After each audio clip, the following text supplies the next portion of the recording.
Let's have a look at the different types of digital controls.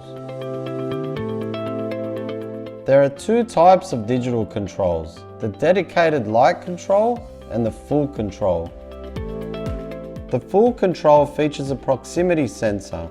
When your hand gets close to the wall plate, the icons light up. One dedicated light control can manage up to 2 single lights, or group of lights, or gen lights.